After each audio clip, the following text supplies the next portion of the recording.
Not a lot of YouTube channels will do reviews of 3-hour and 17-minute long Turkish films, but this is what we're here for at Breakfast All Day. This is About Dry Grasses, a film that is very much worth seeking out. Please don't find all of that daunting.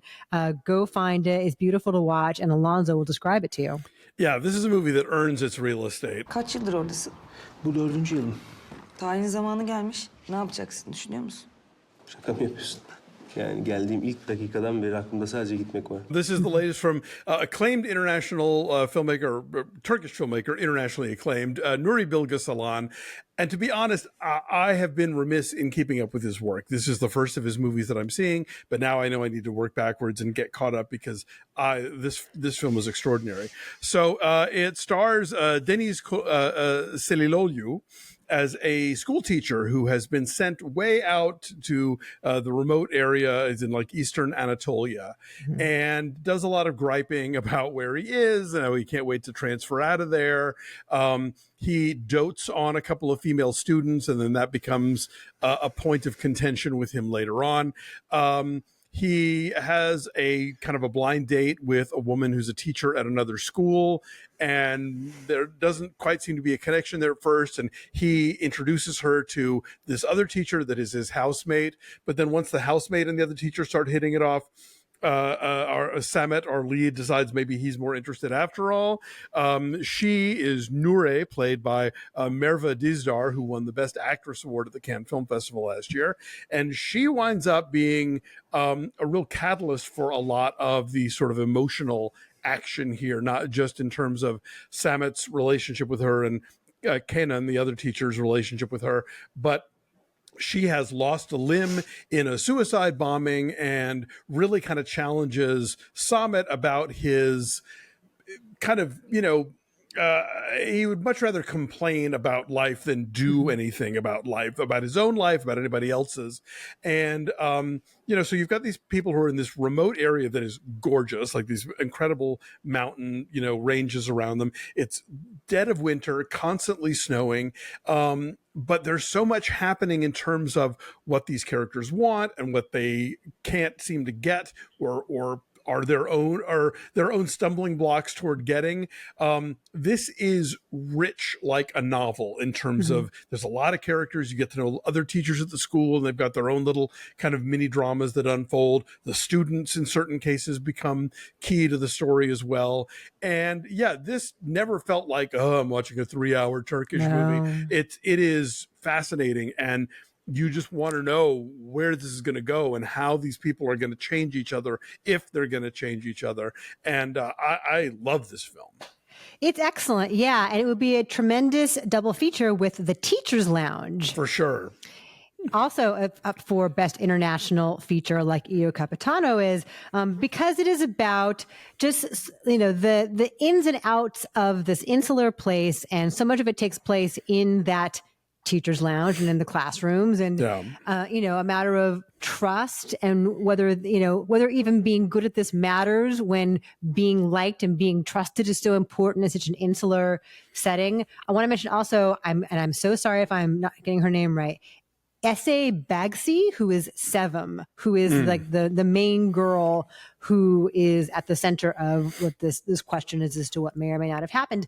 So Ceylan establishes from the very first shot what kind of film this in, and really draws you into the sense of place, because you're seeing Samet get out of a car and just walk. He is like a really far little tiny dot in the distance, and you see him coming closer and closer, and you're hearing the crunch, crunch, crunch of his boots in the snow get louder and louder. And just the scenery behind him is just stark and breathtakingly so. And he's sort of coming into nothingness, like this, he has been somewhere, and he has these delusions of like sophistication and erudition and entitlement. Right. He's such an asshole, like not as totally like selfish and narcissistic. And for sure. A smug prick. He is, but like almost along the lines of a Larry David. Right? Like, it's not funny like a Larry David character is, but there are some scenes of just supreme awkwardness with this guy where like he's trying to manipulate people, or he's trying to get out of something, and he's extremely hard to like, and that's what makes him so fascinating. He's definitely he's the kind of cinematic a-hole that is compelling to watch. Totally. And the thing is, like, sometimes you can sort of appreciate where he's coming from on some things, and then he keeps talking, and you're like, oh, no, you're just a jerk. Exactly. I think what's interesting about this and the Teachers Lounge is they both exist. There's something about these sort of school spaces where when someone may or may not have done something and an accusation is made, it's sort of like, well, who's accusing me? I can't tell you. Well, what did they say? I can't tell you, because there's these levels of anonymity and privacy and whatever. So, it leads to this weirdly sort of like Kafka's The Trial kind of thing of like, we're trying to work out this thing, but no one can really say what the other person said, or, they can't face their accuser and they can't, and so I think both of them create that sort of uncomfortable space for their protagonists. Right. And yet everyone knows who everyone is. Yes. You just can't say it out loud. Exactly. And that increasing tension is so rich and so fascinating because like people can only go for so long without saying the thing that they want to say. Right. And yet there are a lot of really, really long conversations here. One thing I love about this film is that he will hold a shot and he will let you watch two people sitting at a table or three people sitting around a couch and a coffee table just debating about stuff. And it sounds like that would be so pompous and like intellectual and distancing, but it's not, because these conversations are so specific and they build and they build and they build. And he really lets you get enraptured in all of that. Yeah.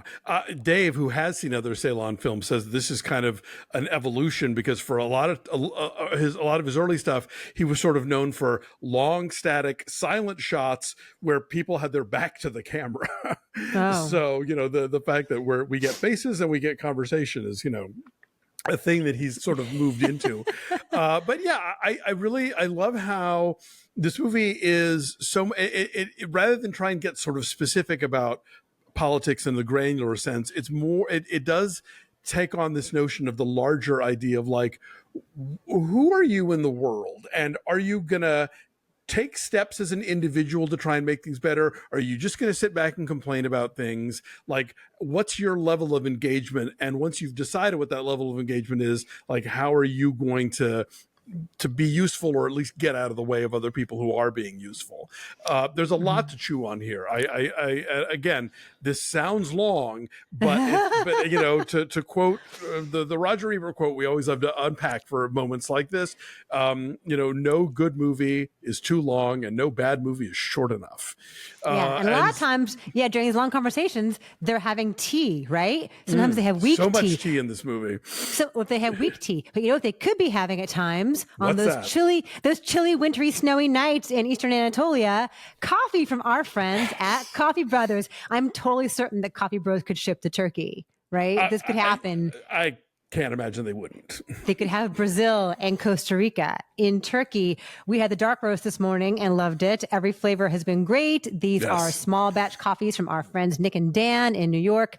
We have a deal with our friends at Coffee Bros. Take 15% off of your order with our code breakfast15. Link to that is down below. If you order at least $50 worth of coffee, your shipping is free. Why not? So, I was thinking like they got to stay warm in Turkey all the time because it's like winter half the year. It's brutal. And then toward the end, when you can actually see the ground, it's shocking. You realize, we've been with them for a whole school year, and now there's dirt in the ground. There's dry grasses. The movie, the look of the film changes so much. I almost think they change formats.